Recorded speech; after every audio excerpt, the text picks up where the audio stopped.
Good evening. I'm Nima and this is Forum Daily for Tuesday, October 11th. And tonight, Canada joins other leaders from the group of 7 that are pledging to, quote, stand firmly with Ukraine for as long as it takes. The G7 leaders released the statement after a virtual meeting with Ukrainian President Volodymyr Zelensky. They say they will continue to provide financial, humanitarian, military, diplomatic, and legal support to Kyiv.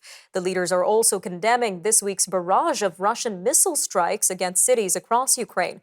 They say the attacks may constitute a war crime. All right, well, meanwhile, Canada is sending 40 military engineers to train Ukrainian soldiers in Poland. Defense Minister Anita announced the deployment ahead of a planned meeting with her NATO counterparts in Belgium. The Department of National Defense says the engineers will be teaching Ukrainian soldiers to use explosives and to safely detonate equipment, among other things. The training mission comes days after an explosion damaged an important bridge which connects Russia and Ukraine's Crimean Peninsula. Japan and Canada are set to start talks towards signing a military intelligence sharing agreement.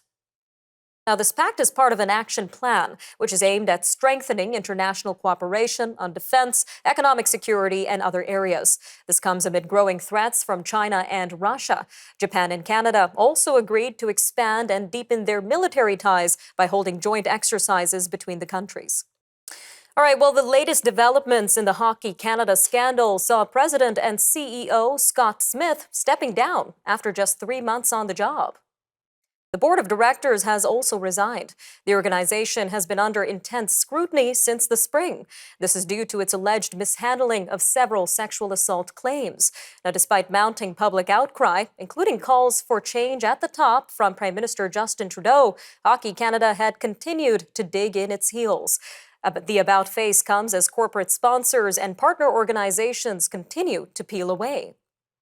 Moving to Alberta now, which swore in its newest premier today. The new leader of the province's governing Conservative Party is Danielle Smith. She won the leadership race to replace outgoing Premier Jason Kenney last Thursday. Ms. Smith doesn't have a seat in Alberta's legislature yet, but she announced over the weekend that she will run in a by-election in Brooks Medicine Hat. Now, that seat became vacant when MLA Michaela Frey resigned it on Friday. Some Ontario workers can now demand to know how their employer is using electronic tools to monitor them at work. Under guidelines issued by the province, employers with 25 employees or more must have a new policy, which will outline when and why they electronically monitor workers. Employers had 6 months to draft the policy after the Ontario government legislated the requirement in April. The RCMP in Saskatchewan says some victims of the stabbing rampage on James Smith Cree Nation were killed as they tried to help others. Assistant Commissioner Rhonda Blackmore says people paid with their lives as they tried to protect others in the community. Ms. Blackmore says Miles Sanderson attacked people using a variety of weapons. 11 people died in the stabbing attacks on the First Nation and in nearby Weldon on September 4th. On the East Coast, Prince Edward Island still has about 3,200 customers that are still without power, even more than 2 weeks after Fiona hit the province. The privately owned utility, Maritime Electric, says its line technicians have been working some long hours to restore the thousands without power. Fiona hit PEI on Saturday, September 24th, taking out power on most of the island and prompting a massive restoration effort. On the other side of the country, in BC, it seems the long weekend brought more broken heat records. Now, this came ahead of strong winds that swept across much of the province. Environment Canada says 16 hot weather records were broken in BC communities on Sunday. They include Victoria, where temperatures peaked at 21.5 degrees Celsius. Now, this is a record that was previously set in 1979. Vernon was hotter than it ever has been on an October 9th since 1906, with temperatures reaching 22.2 degrees. King Charles III will be crowned at Westminster Abbey on May the 6th. The announcement from Buckingham Palace joins speculation that King Charles's coronation will be shorter and less extravagant than the 3-hour ceremony that installed Queen Elizabeth in 1953. British media report that the guest list will be down to 2,000 from 8,000. A statement from the palace says King Charles will be crowned in a solemn religious ceremony conducted by Justin Welby, the Archbishop of Canterbury. All right, stay with us. Forum Daily will be right back after a short break. And when we return, we're going to be taking a look at the state of girls' rights in Canada on the International Day of the Girl Child. So stay with us. We'll be right back.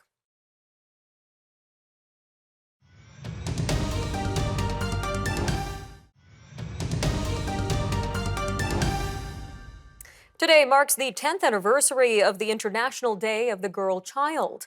The UN General Assembly adopted a resolution to recognize the day in 2011. It was to highlight the rights and the unique challenges that girls face around the world. This year's UN theme is Our Time is Now, Our Rights, Our Future. While the UN notes that progress has been made on issues that matter to girls, there are continued challenges. These include the COVID-19 pandemic, humanitarian conflicts, and climate change. Well, with us now to discuss this is Miss Anita Bhadia, a Deputy Executive Director for UN Women. Miss Bhadia, welcome back to Forum Daily. Good to be with you. Great to have you back, ma'am. Now, as we mentioned, today is the 10th anniversary of the International Day of the Girl Child. So has there been any progress made since its inception in 2011? I think we have seen progress on a number of important fronts. For example, access to education by girls, changes in the rate of female genital mutilation, which really affects girls in certain parts of the world, declines in child marriage, declines in the rate of HIV/AIDS for girls. We have seen progress on a number of these fronts. Well, what has happened is that the pandemic actually changed the trajectory of the change for a number of girls. So areas where girls were progressing took a big hit during the pandemic, for example, girls' education. And now the rate of learning poverty among girls is again very high. That's really interesting how the pandemic has impacted this progress, ma'am. Now, in terms of one of the biggest women's rights movements in the world happening right now, we could see that in Iran, where women are protesting following the death of 22-year-old Mahsa Amini in the hands of morality police. So what is a UN Women's stance on the protests being held in that country? Well, first of all, we believe in the right to peaceful protest, and we have issued a statement strongly affirming that we believe that people all over the world have the right to protest. And we have asked that they be allowed to protest peacefully without fear of violence and without fear of reprisal. This is something that is very concerning to us because we stand for human rights, and any situation where there is an abuse of human rights or violation of human rights is of concern to us. And unfortunately, Iran isn't the only country that has implemented such dangerous and oppressive systems for women and girls in their country. So just how prominent of an issue is this internationally, Ms. Bhadia? I think this is a very big issue today. If you look at Afghanistan and what is happening there, where girls are still denied very fundamental rights like the right to an education and the right to go to school, you would have to look around the world today and say things are much worse for girls today than they were just a few years ago. And even without any oppressive regimes, we know girls continue to face inequalities around the world. So in what other ways are girls being kept back from their progress? Well, I think the whole issue, first, of learning poverty that occurred during the pandemic is really, really important. And it is very important for public policy makers to focus on getting girls back to school and to make sure that they're able to make up for the gap of the last few years. The second thing is something like child marriage, which affects girls in many different parts of the world, is something that we really have to attack with a sense of urgency. So while it's true that about 10 years ago, you had about 1 in 4 girls getting married really young, and today that number is about 1 in 5, it really needs to be 0 because child marriage is a form of violence against girls.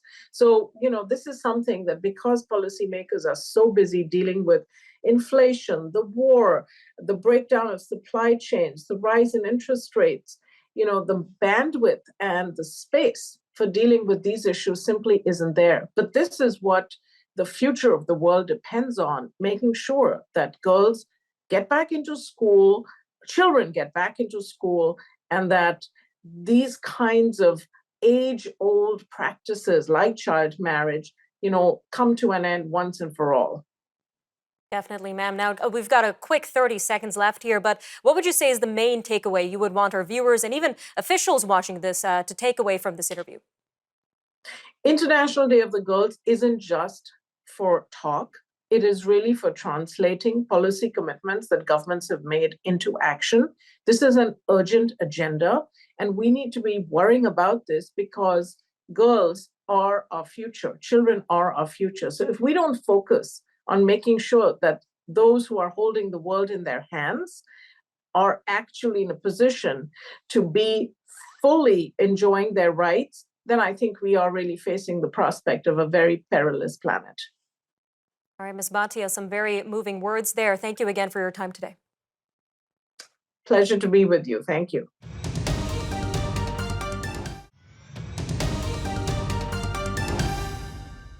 The United Nations Human Rights Office says Russian missile strikes across Ukraine could amount to war crimes.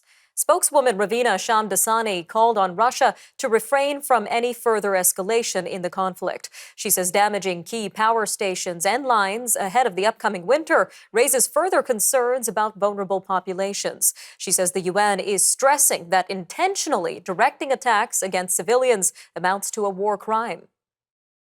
Meanwhile, Sweden says it will not be sharing its findings with Russia regarding gas leaks in the Baltic Sea.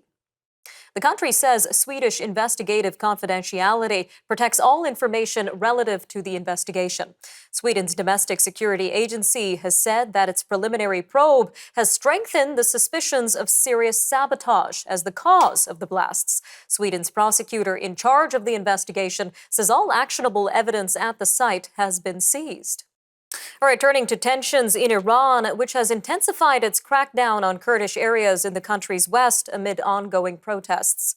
The demonstrations were sparked by the death of a 22-year-old woman detained by the morality police. Activists say riot police fired into at least one neighborhood in Sanandaj, the capital of Iran's Kurdistan province. The protesters are angered by the death of Masa Amini. Meanwhile, some oil workers on Monday joined the protests at two key refinery complexes. Now, this, for the first time, links an industry key to Iran's theocracy to the unrest. Turning to Israel, where the prime minister says a new agreement has been reached between his country and neighboring Lebanon over their shared maritime border. Premier Yair Lapid says the agreement will strengthen Israel's security, inject billions into its economy, and ensure the stability of the northern border. Lebanon and Israel have been officially at war since Israel's creation in 1948, and both countries claim some 860 square kilometers of the Mediterranean Sea. The International Monetary Fund is downgrading its outlook for the world economy for 2023, citing a long list of threats. The fund says it is now projecting the global economy to only see growth of 2.7% next year. This is down from the 2.9% it estimated in July. The IMF says Russia's war against Ukraine, chronic inflation pressures, punishing interest rates, and the lingering consequences of the global pandemic are all contributing factors. The United Nations Development Program is calling on rich countries to help poor nations during a growing debt crisis. It says financial institutions in rich countries need to do more to help alleviate financial burdens faced by the world's poorest countries. This includes writing off debts and not just rescheduling them. A report on this from the UNDP was released on Tuesday.